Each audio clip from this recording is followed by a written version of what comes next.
There's been a bird of prey at this house.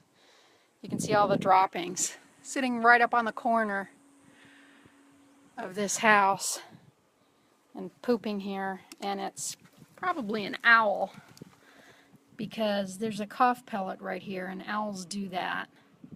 See all the bones from a small animal? That's all the stuff that an owl can't digest.